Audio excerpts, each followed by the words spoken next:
Buenas noches, ¿me escuchan?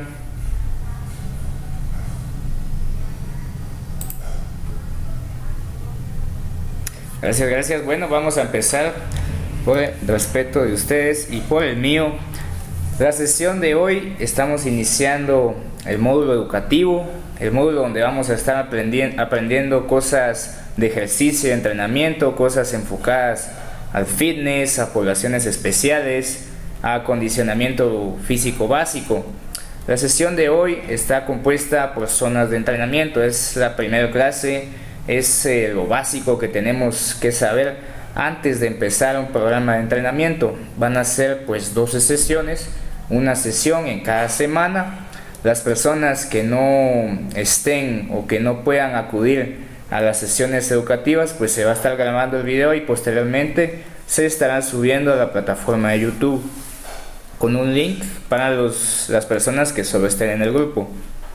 Entonces, hablando de zonas de entrenamiento, quisiera saber si ustedes han escuchado hablar de eso, que levanten la mano ahí en el chat si han escuchado hablar de las zonas de entrenamiento, las zonas de frecuencia cardíaca, que también le dicen.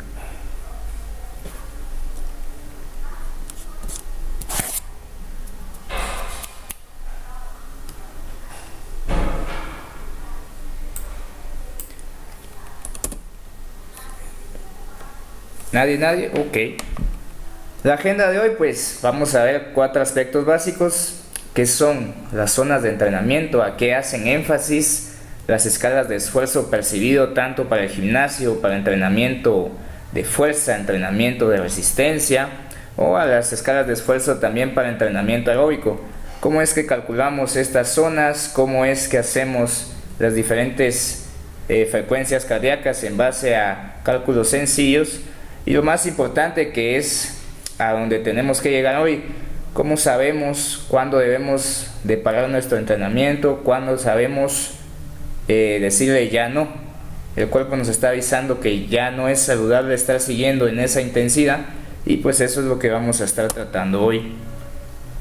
Las zonas de entrenamiento, en cuestiones sencillas, pues es un método que se hizo para la estimación de la intensidad del ejercicio en proporción al consumo máximo de oxígeno.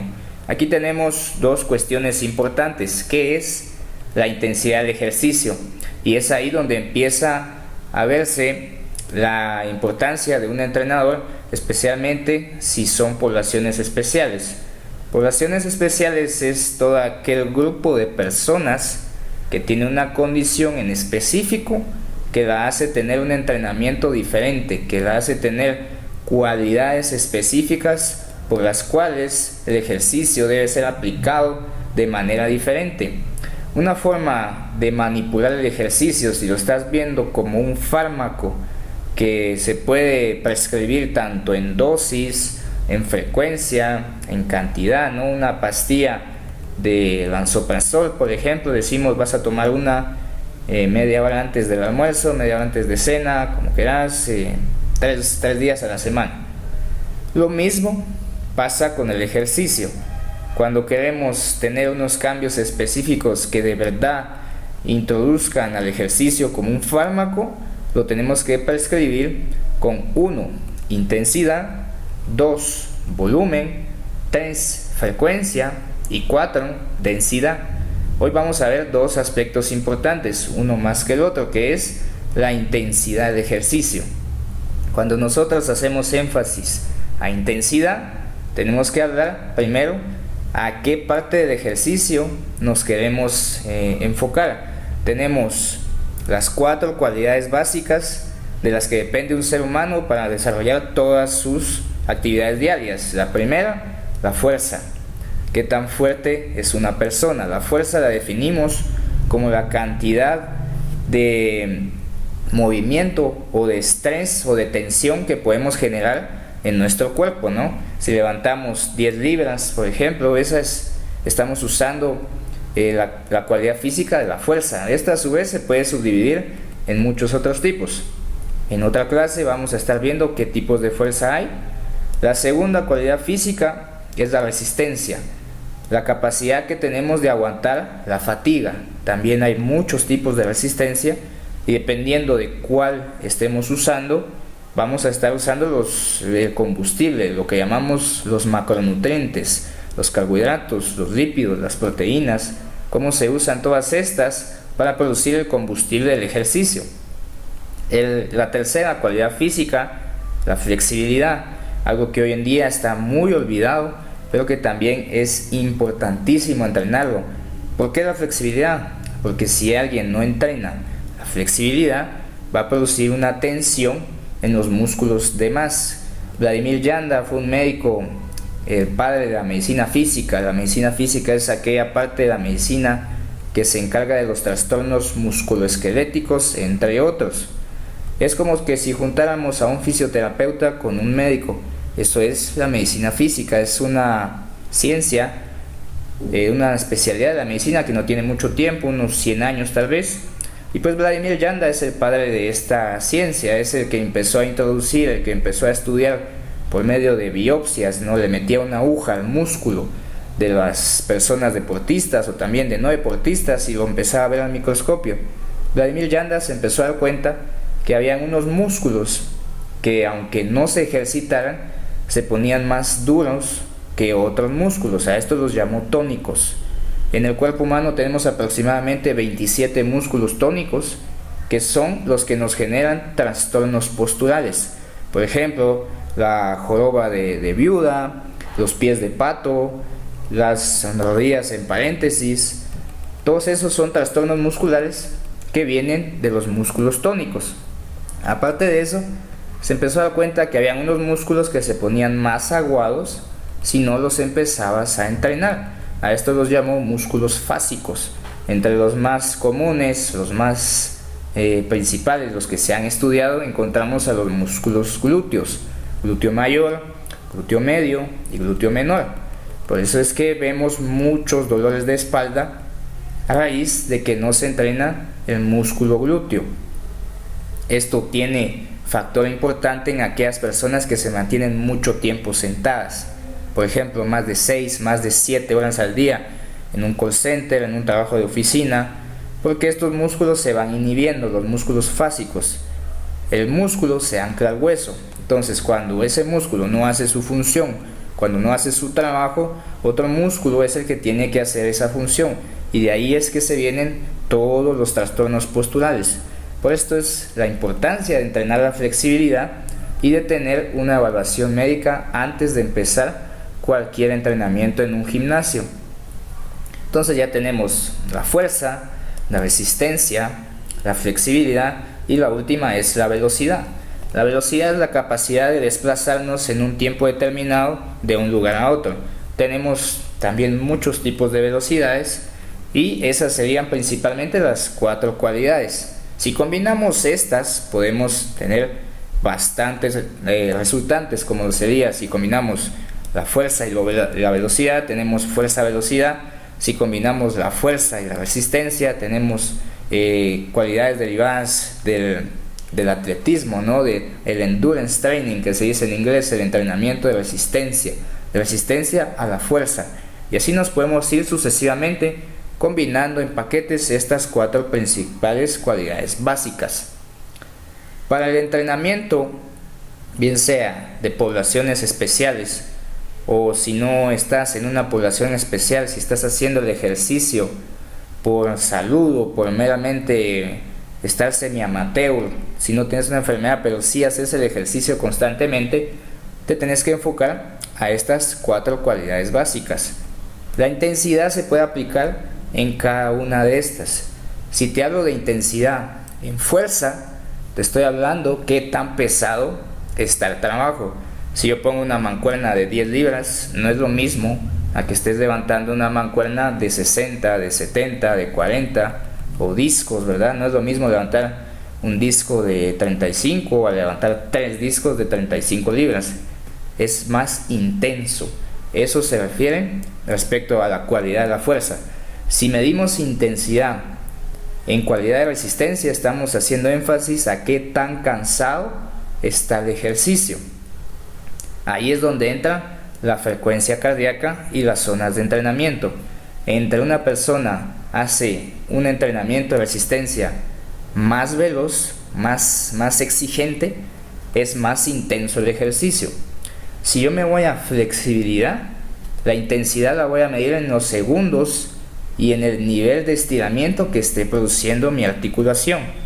Un ejercicio que sea más intenso en cuestión de duración o que yo haga ampliar más el movimiento, por ejemplo, las personas que practican judo o que practican karate, ellos tienen un entrenamiento intenso respecto a la flexibilidad. Y si me voy a la velocidad, nosotros tenemos velocidad de reacción, velocidad de desplazamiento, muchos tipos de velocidades, pero hacemos énfasis a qué tan veloz llegamos a un lugar. Va muy de la mano con lo que es la resistencia. Hablamos de frecuencia cardíaca y de tiempo, de segundos. Entonces no es lo mismo hablar de intensidad en entrenamiento de fuerza que en entrenamiento de resistencia o que entrenamiento de flexibilidad.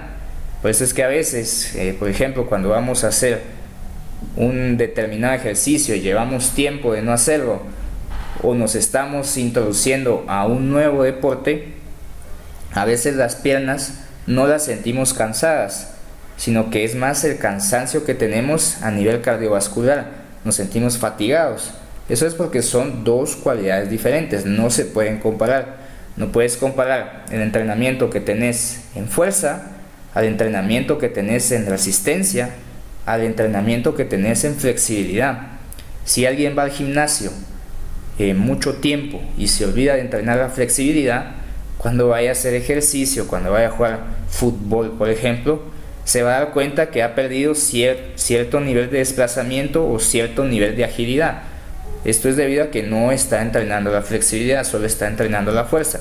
De igual manera, alguien que solo entrena flexibilidad y se quiere ir a meter al gimnasio, probablemente le va a costar bastante más de lo normal, debido a que no es el enfoque que se le está dando a su entrenamiento. Eso es en cuestión de intensidad. En esta sesión pues no vamos a hablar mucho del volumen, que es el segundo factor importante al momento de prescribir un ejercicio, tampoco de la frecuencia, lo vamos a ver en sesiones posteriores. Hoy solo vamos a hablar de la intensidad y el consumo máximo de oxígeno. ¿Qué es el consumo máximo de oxígeno? El consumo máximo de oxígeno es como la moneda o la divisa o el término general que usamos cuando hablamos en ciencias del deporte.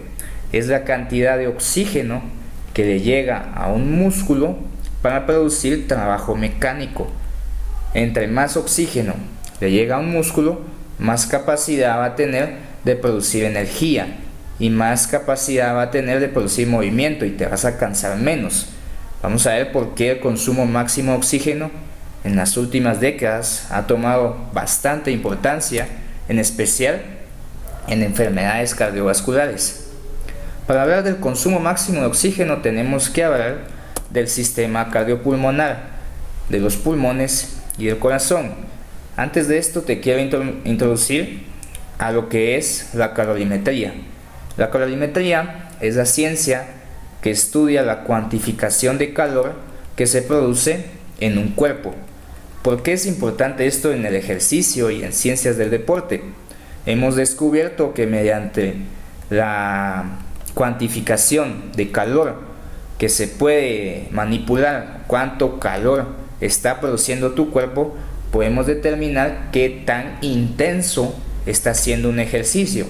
Y si nosotros determinamos qué tan intenso está haciendo un ejercicio, puedo manipular muchas variables, como lo es la nutrición, como lo es el entrenamiento o como lo es el descanso, dependiendo de cuánto calor yo registre que tu cuerpo está sacando. Hay dos maneras de cuantificar esto. Lo podemos cuantificar de manera indirecta o de manera directa. La manera directa es con estas máquinas de calorimetría, se les dice, que lo que hacen es meter a la persona dentro de un tipo de caja, como lo ves en la imagen, y estas cajas tienen unos sensores que calculan cómo es que está variando la temperatura a nivel del cuerpo. La temperatura guarda nivel con relación a la termodinámica, al consumo de calor. Entre más caliente estás, más cansado estás. Y si estás más cansado es porque estás gastando más macronutrientes como proteínas, como lípidos o como carbohidratos. Esto hoy en día es un procedimiento muy caro, que solo lo usan ciertos países de primer nivel. En los demás lados hacemos uso de la calorimetría indirecta. ¿Qué es la calorimetría indirecta? Es medir cuánto calor estás generando por medio de otros procesos, como lo sería el consumo máximo de oxígeno. ¿Cuántos hemos visto que a los deportistas, cuando llegan a un nuevo equipo o por ahí al final de la temporada, siempre les hacen estos tipos de pruebas? La calorimetría directa las podemos medir por medio de pruebas de esfuerzo. Calorimetría indirecta, perdón, por medio de pruebas de esfuerzo. ¿Qué es una prueba de esfuerzo? Como su nombre lo indica, una prueba de esfuerzo es un método en el que utilizamos el estrés de la cualidad física de la resistencia y la fuerza para ver hasta dónde produce tu cuerpo oxígeno. Lo que intentamos hallar es el consumo máximo de oxígeno. Siempre se usa un electrocardiograma, un aparato para medir la actividad eléctrica del corazón. Esto se conecta a un ergómetro. Un ergómetro es un aparato que mide cantidades dependiendo del ejercicio que estés haciendo. Si lo haces en una bicicleta, por ejemplo, se llama cicloergómetro. Si lo haces en un kayak, se llama kayakoergómetro. Si lo haces en natación, ya tenemos en las últimas décadas, ya como está la tecnología, se han hecho natalgómetros también. Si lo hacemos en cintas como estas, bueno, ahí sería, esa es la prueba de esfuerzo clásica. No le hemos dado un nombre específico. Cuando no le damos un nombre específico, ya sabemos que se va a hacer el protocolo en una cinta ergométrica. Entonces, lo que se busca es ir incrementando la intensidad del ejercicio. Ya bien puede ser que te ponga más velocidad en la cinta, que te aumente la pendiente. Por eso es importante saber, cuando vas a entrenar en una caminadora, cuánto nivel de velocidad tiene. Lo primero que tenés que preguntarte cuando estés en una caminadora: hay unas que tienen de 1 a 10, hay unas que tienen de 1 a 20, hay unas que tienen pendientes, que tienen grados de inclinación. ¿Cuántos son? ¿Por qué? Porque de esta manera te estás dando una idea de cómo va a ser la intensidad del ejercicio, qué tan cansada va a ser esa máquina, cuántos kilómetros es de diferencia entre el nivel 1 y el nivel 2, entre el nivel 2 y el nivel 3, y así sucesivamente. Entonces, mediante estas pruebas de esfuerzo tenemos dos tipos: tenemos las máximas y las submáximas. Las máximas es hasta que el sujeto ya no aguante, hasta que diga ya no puedo más. Ahí se estresa el corazón a un nivel límite, de tal manera que se encuentran cambios que en un electrocardiograma en reposo no encontraríamos. Esto es importante porque tenemos ciertas personas, como por ejemplo personas con enfermedades cardíacas, que han sufrido un infarto, que tienen algún proceso, una placa de ateroma en las arterias coronarias, por ejemplo, o deportistas que quieren saber cómo va a estar su nivel.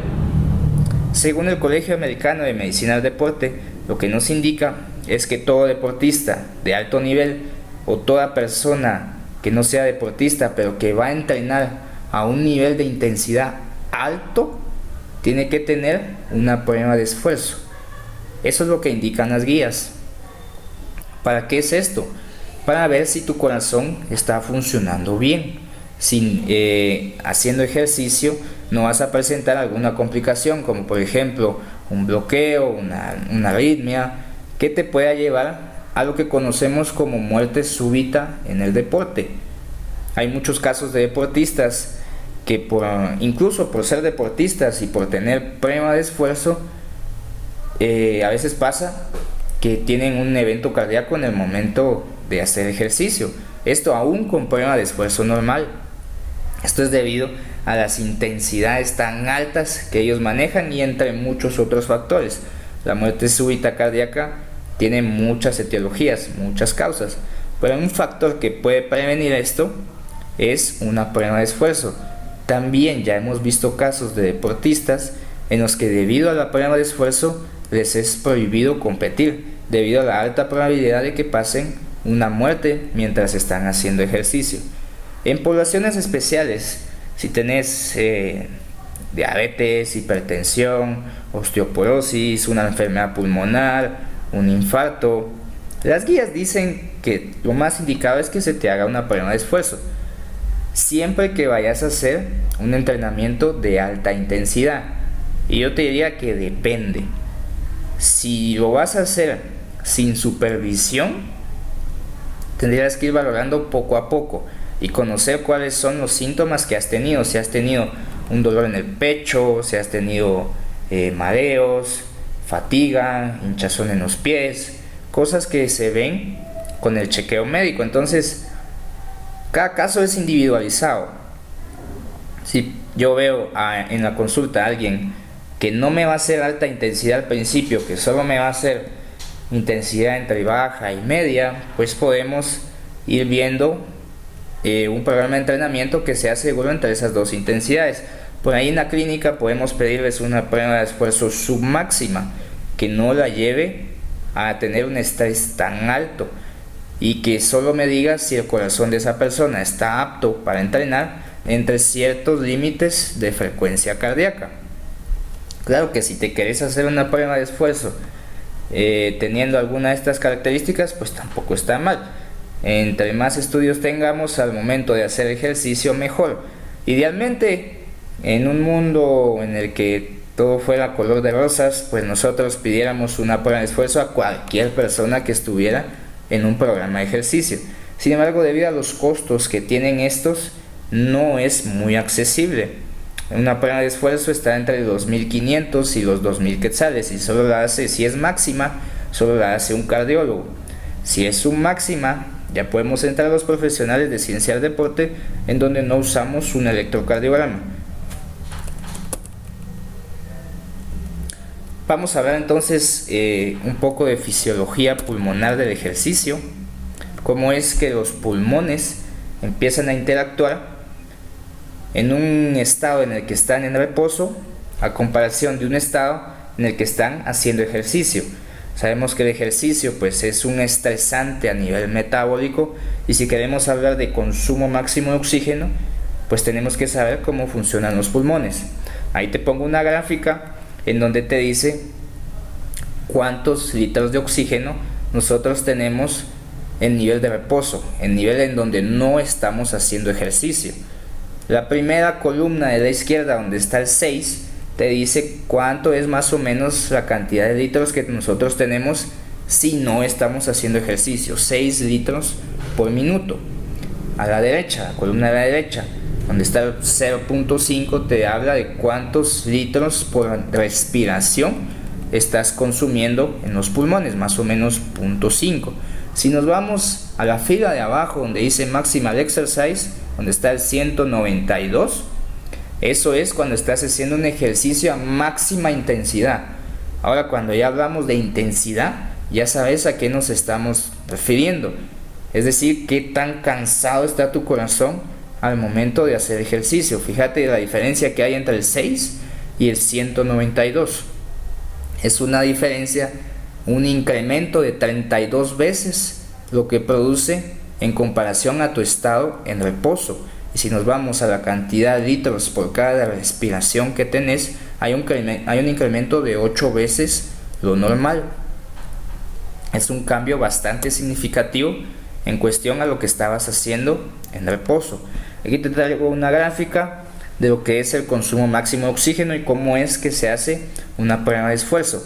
Fíjate que en el eje de las X, de la X en el nivel horizontal, tenés la intensidad del ejercicio. En el eje de la Y, en el vertical, tenés el consumo máximo de oxígeno, que se mide en mililitros por kilogramo por minuto, o también lo podemos medir en litros por minuto, como sea. En el de las X vas a ver que va aumentando cada vez la intensidad. Con fines de estudio, casi siempre la intensidad la medimos en watts. Cuando me preguntan pues cuál es la bicicleta ideal, cuál es la bicicleta estacionaria que uno preferiría tener, una que le mida watts. ¿Por qué watts? Porque así ya hacemos uso más exacto de la intensidad del ejercicio. Claro que si no tenés una que te mida watts, si tenés cualquier otra que solo te mida el tiempo, también está excelente. Todo depende para qué la vas a querer. Si la vas a querer para fines exactos de controlar tu corazón y de controlar la frecuencia cardíaca del entrenamiento, porque has sabido de un infarto al miocardio del corazón, pues sí, te voy a decir que compres una con watts. Pero si sos alguien que hace ciclismo por hobby, por estar saludable unos 30 minutos al día, no te vas a cansar mucho, pues no importa tanto qué bicicleta tengas si puedes manejar tus zonas de entrenamiento. Entonces tenemos de grado 1 hasta grado 6 en horizontal, en el eje de las X, y cómo va aumentando cada vez la intensidad. Date cuenta que cada vez que va aumentando el eje de las X, va aumentando el consumo máximo de oxígeno. En el grado 3, por ejemplo, tenemos un consumo máximo de oxígeno más o menos de 35 mililitros por kilogramo por minuto. Lo normal es que alguien tenga más de 25, más de 30 mililitros por kilogramo minuto. Menos de eso, ya empiezan a venir las complicaciones. Más de eso, pues no hay problema. Entre más consumo de oxígeno tengas, pues mejor. Date cuenta, entre el grado 5 y el grado 6, todos venían subiendo un incremento en el consumo máximo de oxígeno que es bastante proporcional a la cantidad de intensidad del ejercicio. En otras palabras, entre más te cansas, más es tu consumo de oxígeno, mayor es la capacidad que tienen que hacer los pulmones para introducir oxígeno desde la biosfera hacia el interior. Por eso te empezás a cansar más, te empieza a aumentar la respiración, ¿no? Empezamos a... Entre más intenso es, más oxígeno necesita tu cuerpo. Llega un punto en el que la curva deja de ser incremental proporcional a la intensidad de ejercicio. Ya no sube tan disparada. Por ejemplo, del grado 1 al grado 2 se fueron más o menos 5 mililitros de oxígeno. Del grado 3 al grado 4 casi se fueron 10. Pero del grado 5 al grado 6 casi se mantiene una meseta. Eso es lo que se conoce como consumo máximo de oxígeno. Es la máxima cantidad de oxígeno que tus pulmones pueden meter cuando estás haciendo un ejercicio. A partir de ahí, aunque sigas aumentando la intensidad, aunque le sigas subiendo los watts, aunque sigas cansándote más, tu cuerpo ya no va a poder meter más oxígeno. Entonces la calorimetría se enfoca a esto, a encontrar el consumo máximo de oxígeno. ¿Y por qué? Porque esto es una variable que podemos manipular, que se puede mejorar. Entre más alto sea tu consumo máximo de oxígeno, menos te vas a cansar. A Leo Messi lo vimos en la anterior foto solo con un electrocardiograma. Están haciendo una prueba de esfuerzo y solo tiene los electrodos del electrocardiograma. En esta foto le están haciendo la prueba de esfuerzo completa con un analizador de gases. Esa máquina que tiene en la boca se llama analizador de gases. Estas máquinas son bastante caras. Aquí en Guatemala aún no tenemos ninguna máquina de esas para deportistas. También se usa en personas enfermas, en personas con trastornos pulmonares, como por ejemplo neumonía, enfermedad pulmonar obstructiva crónica, ¿no? Esas personas que se mantienen cocinando en leña mucho tiempo tienden a tener cierta propensión a tener este tipo de enfermedad. Entonces aquí tenés a Leo Messi con el analizador de gases, y lo que se hace con esa máquina es intentar llegar más específico a cuánto oxígeno está saliendo de su boca. Por eso es que le ponen esa máscara en la boca. Se ve cuánto oxígeno entra, cuánto oxígeno sale y cuánto dióxido de carbono sale. Hay un montón de otras variables que se pueden encontrar mediante estas pruebas, pero básicamente eso es lo que están haciendo. Están buscando el consumo máximo de oxígeno y una cosa que se llama lactato. El lactato es el nivel de acidez que tiene tu cuerpo al momento de empezar a hacer ejercicio y en otras enfermedades, ¿no? Entre más intenso sea el ejercicio, el cuerpo se vuelve más ácido. ¿Por qué el nivel de acidez es importante? Porque el cuerpo no puede estar en un nivel de acidez constante. Tiene que empezar a buscar las maneras para disminuir ese nivel de acidez. Una de ellas, por ejemplo, es empezar a liberar el dióxido de carbono por el incremento en la frecuencia respiratoria. Por eso es que cuando haces ejercicio hay un incremento en la frecuencia respiratoria. Es un mecanismo que utiliza el cuerpo para disminuir la acidez. Aquí te traigo otra gráfica del consumo máximo de oxígeno y aquí la vemos en watts. En el eje de las X vemos los watts. Cuando hablamos de watts, hablamos de intensidad. En el eje de las Y encontramos el volumen de oxígeno. En esta gráfica ya te lo muestran en litros por minuto, pues es una conversión fácil, no lleva bastante tiempo. Entonces date cuenta que empieza de 50 a 100 watts, un aumento en los litros de oxígeno de 1 a 1.5 más o menos. De 100 a 150 sigue a 2, de 150 a 200 ya hay un incremento de 1 litro por minuto de oxígeno. Y a partir de los 250 watts se mantiene una meseta. Entonces ahí decimos que encontramos el consumo máximo de oxígeno en esa persona. Aquí hay una gráfica de lo que te decía del lactato. El lactato es el indicador que usamos para saber qué tan ácido está tu cuerpo. En medicina pues se usa para muchos otros procesos, muchas otras escalas. Por ejemplo, en algunas escalas se utiliza para saber qué tan infectado está el cuerpo, qué tan buena es la probabilidad de vida que tenga esa persona estando en estancia hospitalaria. En el mundo del deporte, el lactato es un marcador de la intensidad que está teniendo el ejercicio. En el eje de las X, volvemos otra vez, y ahí ya no te estoy hablando de intensidad, ahí ya te estoy hablando del consumo máximo de oxígeno. Ya cambió en esta gráfica. En las X te muestran el consumo máximo de oxígeno y en las Y te está mostrando la ventilación por minuto. Cuánto está teniendo tu organismo de oxígeno por minuto. Lo amarillito es el lactato y lo del otro color es el patrón ventilatorio que tenés por minuto. Lo normal es que tengamos entre 16 a 20 respiraciones en un minuto. Puede variar dependiendo de dónde lo leas, pero más o menos por ahí. Y mira cómo es que se empiezan a fusionar estas dos variables. Todo va a lo que te digo, que entre más ácido está el cuerpo, tiene que incrementarse la frecuencia respiratoria. Entonces, siguiendo la línea amarilla, si la seguís en el eje horizontal, en el eje de las X, empieza en 1, va a 1.5, llega a 2, 2.5 y fíjate lo que pasa en 2.5.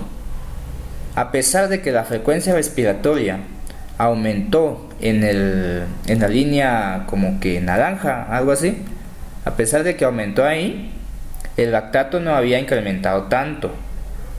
Sigue un trayecto más o menos así, ¿no?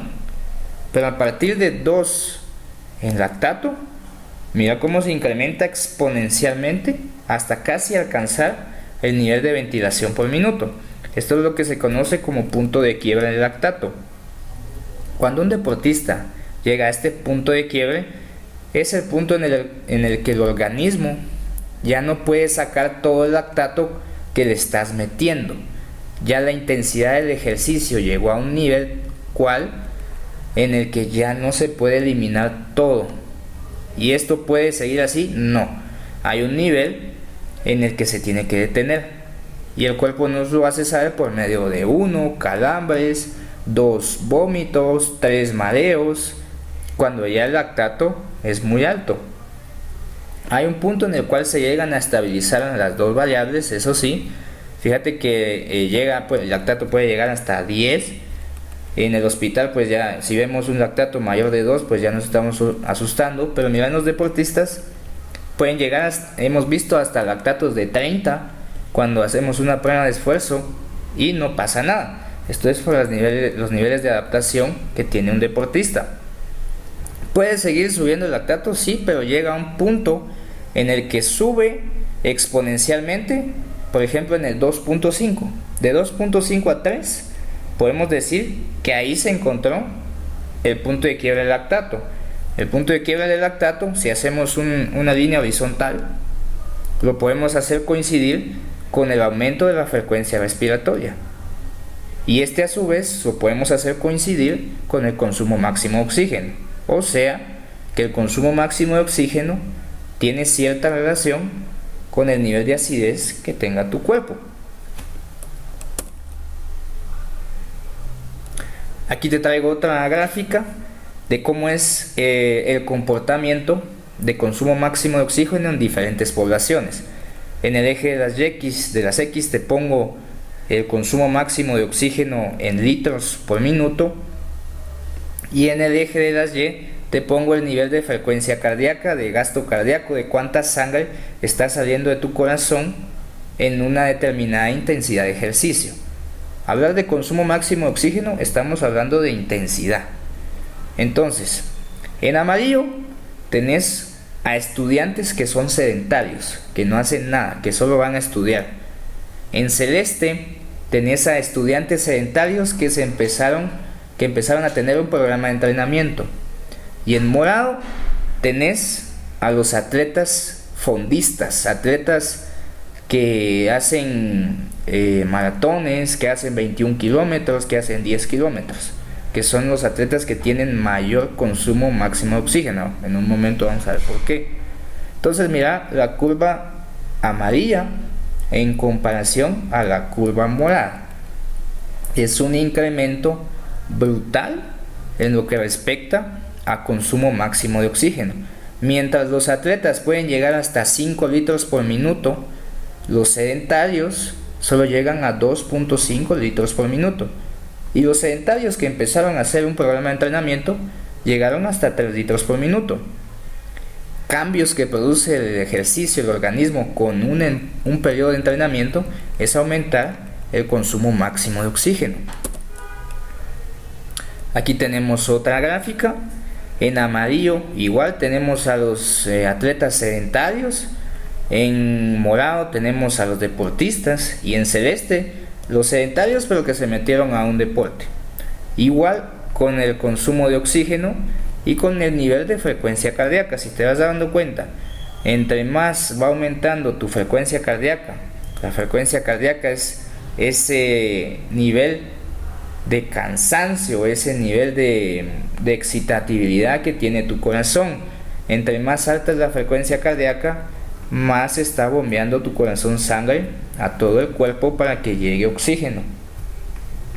Si te das cuenta de los morados, los que hacen ejercicio, ellos entre más va subiendo su frecuencia cardíaca, por ejemplo, céntrate ahorita en la línea morada y mira el eje de las Y, lo vertical, llegan a 100, que es el límite para decir que está en un corazón acelerado, ¿no? En 100 latidos por minuto, y mira 120.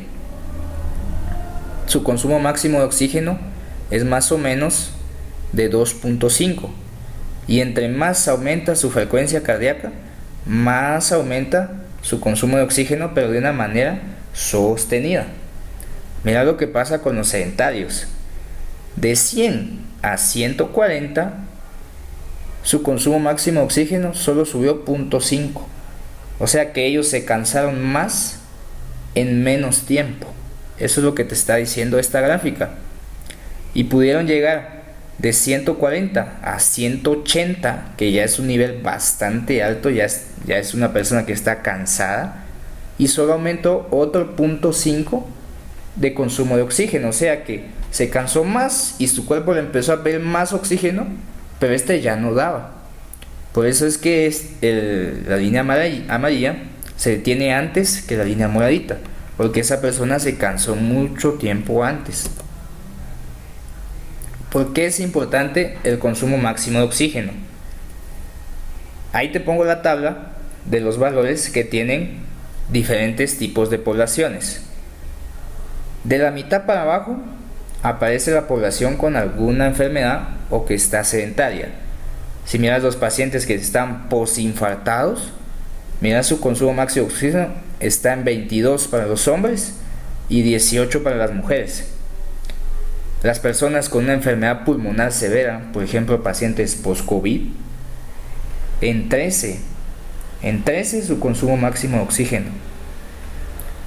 Los jóvenes que no hacen ejercicio, ¿en cuánto estarán? Entre 30 y 40, por ahí. Mira los fondistas. 80 su consumo máximo de oxígeno. Son los que tienen el nivel casi que más alto. Ahí te pongo otra gráfica de cómo se comporta el consumo máximo de oxígeno en hombres según la edad. Tenemos un pico por ahí en los 20, los 15 años del consumo máximo de oxígeno. Por eso es que empezar un programa de ejercicios en un niño desde la infancia es lo mejor si queremos tener una prolongación de muchas cosas en esa persona. Por ejemplo, osteoporosis, por ejemplo, enfermedades pulmonares, porque ahí el consumo máximo de oxígeno tiene un pico. Después de eso, de la edad de 20 años, empieza a bajar. Es cuando empezamos a ver todo lo que viene para abajo. Si miras la línea azulita, que es la buena, no estás bien ni mal, estás ahí. Entre 50 y 70 años tendrías que tener entre 3 y 2.5 litros por minuto de consumo máximo de oxígeno para decir que estás bien. Eso es en hombres. En las mujeres es un poco más bajo. ¿Por qué en las mujeres es más bajo? Porque los músculos no tienen toda esa activación de la testosterona. Entonces no pueden tener las mismas capacidades pulmonares porque sus músculos, en otras palabras, son menos fuertes. No pueden meter tanto oxígeno. ¿Y por qué es esto importante? ¿Por qué te hablo del consumo de oxígeno, el consumo de oxígeno, el consumo de oxígeno? Mira esta gráfica. Te muestra 3 tipos de poblaciones. Los que tenían un consumo de oxígeno del 20% calculado para su edad. O sea que si te dije que tenías que tener 3 litros de oxígeno, a eso le saco el 20%, me sale como 0.2. Ese es el primer grupo, el que tenía un 20% del consumo de oxígeno calculado para su edad. El segundo grupo es el que tenía un 40% del consumo de oxígeno calculado para su edad. Si yo te dije que tendrías que tener 3 litros, que tuvieras 1 litro, por ejemplo, estás en el segundo grupo. Y el último grupo es el que tenía más del 80% del consumo de oxígeno calculado para su edad. Si yo te dije que tendrías que tener 3 litros y tenés 2.5, estás en el último grupo. Ahora, ¿qué pasa con los diferentes colores de la gráfica que vemos ahí? El primer color hace referencia a las hospitalizaciones por cualquier causa. Mirad el número 10. La persona que tiene menos del 20% del máximo consumo de oxígeno calculado para su edad, comparado con los grises, los que tienen el 80% del consumo máximo de oxígeno. La diferencia es abismal. Sigamos con los celestes. Los celestes tienen 6.2 en el primer grupo, en el segundo grupo tienen 4 y en el tercer grupo tienen 1.5. En otras palabras, entre menos sea tu consumo máximo de oxígeno, 1, te vas a enfermar más, 2, vas a tener más probabilidades de entrar a un hospital por cualquier cosa. Si te da una gripe y tenés menos del 20% del consumo máximo de oxígeno, vas a entrar en la primera gráfica, donde está ese 10, hospitalizaciones por cualquier causa. Si te da una gastroenteritis, vas a terminar en el hospital porque tu consumo de oxígeno es malo. Está esa probabilidad. Las hospitalizaciones por causa cardiovascular, que te pase un infarto, mira igual cómo es de alto. Entre menos sea tu consumo máximo de oxígeno, más probabilidad de que te dé un infarto. Y mira el último grupo, hospitalizaciones por insuficiencia cardíaca aguda. La insuficiencia cardíaca es cuando el corazón ya no puede hacer llegar a los músculos la cantidad de sangre que ellos necesitan para trabajar. Entonces mira cómo va eso en relación también al consumo máximo de oxígeno. Para hacerlo más fácil, si no te mueves, vas a estar como la gráfica de los amarillos que estaban acá. Mira los amarillos que no hacían ejercicio. Entonces, si no te mueves, te vas a enfermar más, vas a hospitalizarte más, vas a tener mayor probabilidad de que te dé un infarto y vas a tener mayor probabilidad de que tu corazón sea ineficaz para hacer llegar la sangre a todos tus músculos. Esa es la importancia a nivel de salud del consumo máximo de oxígeno. Si lo vamos a ver en un deportista, el deportista tiene que tener mayor consumo máximo de oxígeno porque se va a cansar menos. Ese es el chiste de medirles el consumo máximo de oxígeno a los deportistas, pero en salud va más allá de eso. Tenés que moverte, tenés que empezar a hacer ejercicio. Ya no lo tenés que ver solo como un consejo de que el médico me dijo anda a caminar porque te vas a sentir bien. No, si no te mueves te vas a enfermar más del corazón y las gripes te van a dar más fuerte y puede que te hospitalices por eso. Para medir el consumo máximo de oxígeno, entonces vas a decir, bueno, yo quiero saber cuánto tengo de consumo máximo de oxígeno. Como te decía, se pueden hacer pruebas de esfuerzo máximas y se pueden hacer pruebas de esfuerzo submáximas. Las máximas son las que te hacen agotarte hasta que ya no aguantes, hasta que digas ya no. Esas son las pruebas de esfuerzo máximas. Para esas hay diferentes protocolos. Como te digo, esas se hacen con un cardiólogo. Las pruebas de esfuerzo submáximas son las que podemos hacer en una clínica. Las podemos hacer con una bicicleta, con una cinta ergométrica, con muchas cosas. Este es un protocolo que te pongo, es el protocolo de Bruce, es uno de los más utilizados. Este se hace en una cinta y ahí te va diciendo a cada cuánto le tenés que subir la velocidad, a cada cuánto le tenés que subir la pendiente, cuánto tiempo tenés que ir en la pendiente, y se va incrementando cada vez más. Esto nos da una cosa que se llama METs, que es un MET. Un MET, si te estás preguntando cómo sé cuando estoy hablando de un ejercicio intenso, un ejercicio menos intenso, o sea, cuando sé que me voy a meter a algo cansado. ¿Por qué? Porque ya sabes que el Colegio Americano de Medicina del Deporte dice que cualquier persona que se vaya a meter a hacer un ejercicio intenso tiene que tener 1 o chequeo médico o 2 prueba de esfuerzo, porque de esa manera nosotros aseguramos que tu corazón está funcionando bien. Entonces la prueba de esfuerzo nos da una cosa que se llama MET. En inglés hace alusión a las siglas que significan equivalente metabólico. ¿Qué es un equivalente metabólico? Va de la mano con el consumo máximo de oxígeno. Incluso yo puedo pasar METs a consumo máximo de oxígeno con una fórmula. En palabras sencillas, es qué tan intenso está el ejercicio. Entre más alto sea el MET, más intenso es el ejercicio. Y es la única forma de cuantificar qué tan intenso está el ejercicio, aparte de la frecuencia cardíaca. ¿Hay una relación entre los METs, la frecuencia cardíaca y el consumo máximo de oxígeno? Sí la hay. Los METs te pueden ir desde 0 hasta 25 hasta 30. Entre más alto sea el MET, más cansado y más intenso, más calorías vas a gastar y más es la probabilidad, o mayor es la cantidad de calorías que vas a quitar a tu cuerpo para que bajes de peso. Aquí te tengo los gastos energéticos de las actividades según los METs. Los METs también guardan una relación con el nivel de calorías.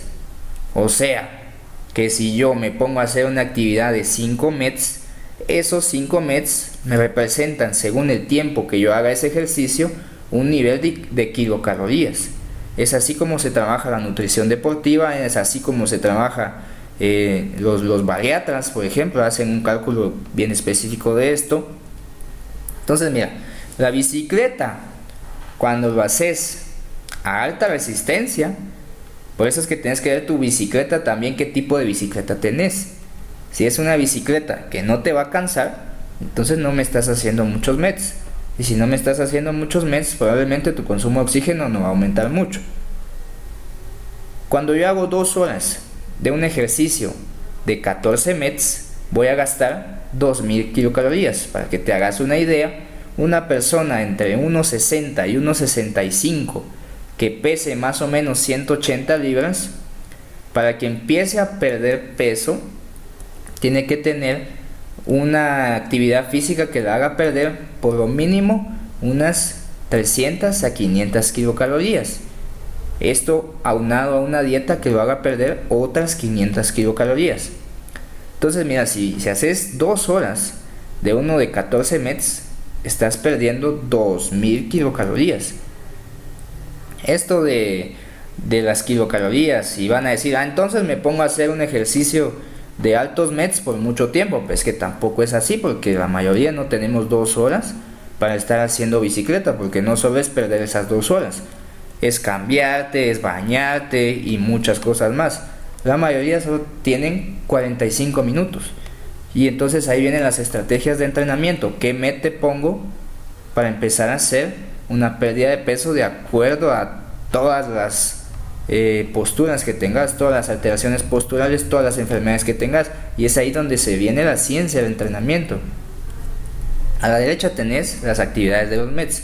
Si no las puedes ver, pues aquí te las pongo en zoom también. Mira la bicicleta de esfuerzo ligero, 6 METs. Mira los gimnasios. El gimnasio, 5 METs. Las actividades las dividimos en baja intensidad, en moderada intensidad y en alta intensidad. De 0 a 3 METs es baja intensidad.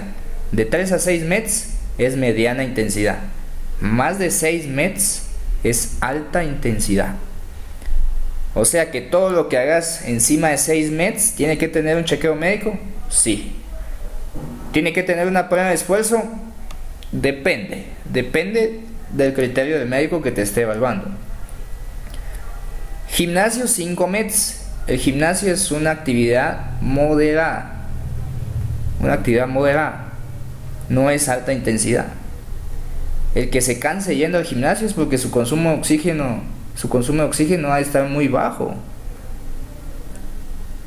¿Cómo hacemos para saber cómo están los METs? Pues ahí es donde tenemos que empezar a jugar con la intensidad. No me voy a adelantar ahorita porque tenemos que llegar a las zonas de entrenamiento para hablar de esto, pero ya te puedes dar una idea de qué es lo que te va a hacer perder más de peso.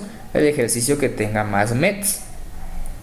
¿Es el ejercicio que tenés que hacer por ley? No. También puedes hacer un ejercicio de bajos METs, pero que sea por más tiempo, que también te va a producir los mismos beneficios. Es decir, es lo mismo un ejercicio de 2 METs por 2 horas a un ejercicio de 15 METs por 20 minutos. Es lo mismo. Lo único que los ejercicios de alta intensidad, por ser de altos METs, tienen que tener mucho salto, mucho impacto, mucho cansancio, y no todas las personas están para esto. Por eso es que hay que evaluarse bien antes de empezar un ejercicio de alta intensidad. Si vas a empezar un ejercicio de baja, de moderada intensidad, pues no habría problema, entonces yo te diría que no hay necesidad de chequeo médico. Pero si vas a hacer un ejercicio de alta intensidad, de altos METs, entonces ahí sí. Estas son las zonas de entrenamiento. Las zonas de entrenamiento vienen de los METs y vienen del consumo máximo de oxígeno. Tenemos 5 zonas, de la más alta a la más baja. La zona 5 es la más alta, la zona 1 es la más baja. Todo esto va de acuerdo al nivel de tu frecuencia cardíaca máxima. ¿Qué es la frecuencia cardíaca máxima? Bueno, ya sabemos que es el consumo máximo de oxígeno. Ahora vamos a ver qué es la frecuencia cardíaca máxima. Si yo te dijera que la capacidad de los pulmones guarda cierta relación con la manera en que empieza trabajando el corazón, me dirías que sí se puede. ¿Y cómo es que vayamos? Mediante esta gráfica. Entre más alto es tu consumo máximo de oxígeno, también más cansado se va poniendo el corazón. Hay diferentes tipos de frecuencia cardíaca. Tenemos la frecuencia cardíaca basal, que si te tomas el pulso ahorita y me decís cuánto tenés en un minuto o en 10 segundos y lo multiplicas por 6, o en 6 segundos y lo multiplicas por 10, esa es tu frecuencia cardíaca basal, que tiene que ir de 60 a 100.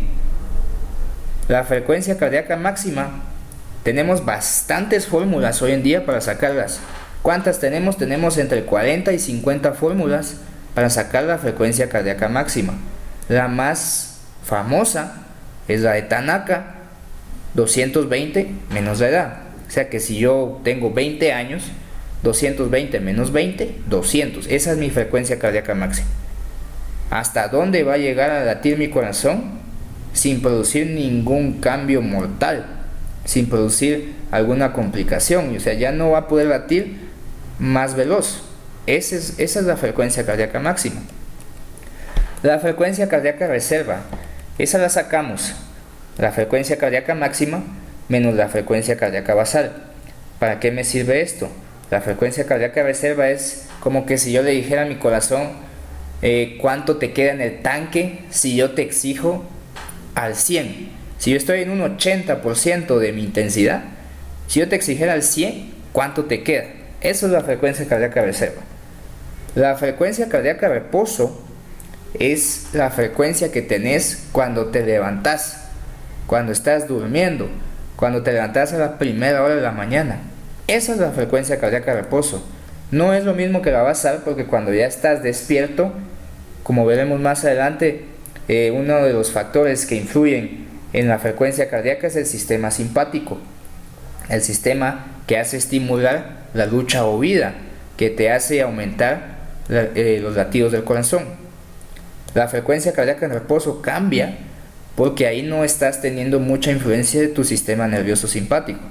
Hay algunos smartwatch que miden una cosa que se llama variabilidad en la frecuencia cardíaca, que ese también ya es otro tema y que lo vamos a ver más adelante. Ahora vamos a sacar la intensidad de ejercicio de acuerdo a tu frecuencia cardíaca. Fíjate, vamos a usar esta fórmula, que es una de las fórmulas más aceptadas, porque la de Tanaka no. ¿Por qué? Porque ya vimos que más o menos hay una equivocación de 10 latidos a partir de los 20 años. Entonces, si yo calculo tu intensidad de ejercicio en 20-30 METs y eso me da una frecuencia cardíaca, porque no te voy a estar midiendo con una máscara de oxígeno mientras estás haciendo ejercicio, no se puede, pero sí te puedo tomar el pulso, sí te puedo enseñar a tomarte el pulso si estás entrenando conmigo. Entonces usamos la de Carbonen. La de Carbonen necesita frecuencia cardíaca máxima, frecuencia cardíaca de reposo e intensidad de ejercicio. Ahora ya sabes qué es la intensidad de ejercicio. Si nosotros medimos en porcentaje la intensidad de ejercicio, la podemos medir de 0 a 100, 0 a 100%, teniendo en cuenta que más del 60% podemos decir que ya es una intensidad alta. ¿Y por qué es importante saber en qué intensidad estás? Porque no se tiene que trabajar a todos en la misma intensidad. Si estás trabajando a alguien que ya se infartó o que tiene lesiones de isquemia en el corazón y vos no sabes, y lo empezás a un 70, a un 80, lo puedes terminar matando. Si a un diabético lo empezás en un 90%, se le puede bajar el azúcar. Por eso es importante saber cómo está tu intensidad. Entonces necesitamos, aquí está el caso hipotético, ustedes lo pueden hacer ahora, saquen su calculadora y vean cuál es su frecuencia cardíaca. Empezamos. ¿Qué necesitamos? La edad. ¿Cuántos años tienen? Ya tienen el primer dato. Ahora, para tomarse el pulso, ponemos con estos dos dedos, los ponemos en el cuello, ahí por donde está la manzanita. Para los que no tienen manzanita, por donde está una cosa dura que sienten acá, esa es la inserción del músculo esternocleidomastoideo. A la par, ahí vamos a sentir una cosa que empieza a brincar, que empieza a saltar. Ese es el pulso. Cuentan en 6 segundos cuánto tienen y lo multiplican por 10. Es una cosa muy práctica. Si yo en 6 segundos tengo 7 y lo multiplico por 10, me va a dar 70. Eso va a ser mi frecuencia cardíaca basal. Idealmente tengo que pedir la frecuencia cardíaca en reposo. Pero si alguien nuevo me viene al gimnasio y no le voy a estar diciendo yo cuánto tenías de frecuencia cardíaca cuando te levantaste, porque no vas a ver. Entonces podemos usar la frecuencia cardíaca basal. Entonces ya tienen su edad, ya tienen su frecuencia cardíaca basal. Lo que toca es sacar la frecuencia cardíaca máxima. ¿Eso cómo lo sacan? Pues bastante fácil. A 220 le quitan su edad. En el caso hipotético de este que tiene 35 años, 220 menos 35 me va a dar 185. Ya está. Ahora encuentro la frecuencia cardíaca de reserva. No máxima, no basal, ni de reposo, de reserva. ¿Cómo hago eso? La frecuencia cardíaca de reserva es igual a la frecuencia cardíaca máxima menos la frecuencia cardíaca de reposo. en el caso hipotético de los 35 años, a 185 le quito el 70, ese 70 fue de las pulsaciones que esa persona tiene en un minuto, me da 115. Ese 115 es la frecuencia cardíaca de reserva. Con ese dato ya tenés el 80% del cálculo de las intensidades. Entonces, si querés meter a una persona en un 60% de intensidad, por ejemplo, si tenés a alguien hipertenso que nunca ha hecho ejercicio, que ha sido un sedentario en su vida, lo voy a iniciar a un 40% de su intensidad y voy a ver cómo me responde. Entonces ese 115 lo multiplico por 0.4. ¿Por qué 0.4? Porque lo estoy metiendo en un 40%. Entonces eso me va a dar un número, supongamos que me da 70. A ese 70 le sumo otra vez la frecuencia cardíaca de reposo y me va a dar la frecuencia cardíaca de trabajo. O sea, me salió 70 y le sumo los 70 que me salió al principio, me da 140. Ya llegué al número mágico. ¿Qué quiere decir? No me debo de pasar de más de 140 latidos por minuto. Para eso sirve este cálculo. ¿Y por qué no me debo pasar de 140 latidos por minuto? Porque si yo le pongo algo más intenso, uno, tanto a nivel psicológico como a nivel fisiológico, me puede dar una mala pasada. A nivel psicológico, ¿qué va a pensar? Este entrenador no solo es mi primer día y ya me está cansando. A nivel fisiológico, ay, se perdió esto, un momento, se me escondió la diapositiva. Bueno, no, que sale esto de la diapositiva. A nivel fisiológico, no podemos, si estás empezando con esto de las zonas de entrenamiento, tal vez te sea difícil al principio calcular, pero lo que sí puedes hacer es usar una cosa que se llama escala de esfuerzo percibido. ¿Qué es la escala de esfuerzo percibido? La escala de esfuerzo percibido, hubo un médico que se llamó Borg, y este tipo inventó unos números del 0 al 20. Y él empezó a decir, de este número a este número estás en esta intensidad de ejercicio. De este otro a este otro estás en esta otra. Con el tiempo se empezó a dar cuenta que tenerla del 0 al 20 no era muy factible. Entonces la cambió y la empezó a poner de 0 a 10. De 0 a 2 es un ejercicio suave. De 2 a 4 ya un poco duro. De 5 a 6 ya te cansas. Hasta 9 ya estás bastante cansado. Y un 10 es que ya no aguantas. ¿Esto por qué es importante? Porque cada color guarda relación con la intensidad de frecuencia cardíaca, con ese porcentaje que acabamos de sacar, con el nivel de consumo máximo de oxígeno. Y si guarda relación con el consumo máximo de oxígeno, guarda relación con todos los eventos cardiovasculares que te puedan pasar. Esa es la importancia de saber la escala de Borg. Por lo tanto, si estás entrenando, lo primero que te tenés que preguntar, de 1 a 10, ¿qué tan cansado estoy? De 1 a 10, ¿será que estoy un 5? ¿Será que estoy un 6? Mi entrenador me dijo que solo entrenar al 60% de mi intensidad. Bueno, entonces me es difícil calcularme mi frecuencia cardíaca con pulso. Me es difícil, que yo no sé hasta dónde estoy en 140 latidos por minuto. Bueno, no te pases de un 6. De 1 a 10 autocuestionate y no te pases de un 6. Claro que esto con el entreno puede modificarse, como lo vimos. Los que hacen fondismo tienen un consumo de oxígeno muy alto. Entonces ahí sí le puedes decir, bueno, esta semana vamos a pasar un 8. No, pero todo tiene que ser supervisado. No es que solo lo pases así por nada más. ¿Qué pasa si alguien que nunca ha entrenado te metes a hacer CrossFit, te metes a hacer entrenamiento funcional, te metes a una clase de spinning que nunca has hecho? ¿Cuántas veces te han tomado la frecuencia cardíaca ahí? A un entrenador lo podés distinguir qué es bueno, qué es malo, que te pide la frecuencia cardíaca, que te anda diciendo constantemente cómo estás, de 1 a 10, cómo estás. ¿Estás un 5? ¿Estás un 6? ¿Estás un 7? porque entonces ya sé cómo está tu intensidad cardíaca. Porque una cosa es lo que me dicen las fórmulas, que yo diga, esta persona no me va a pasar de 140 latidos por minuto. Y otra cosa es que en el entreno, por ejemplo, los pacientes post-COVID, uno los empieza en 150, 140, y hay algunos que se sienten muy cansados, que dicen que están en un 8, cuando en teoría están en un 5. Entonces tienes que empezar a bajar más.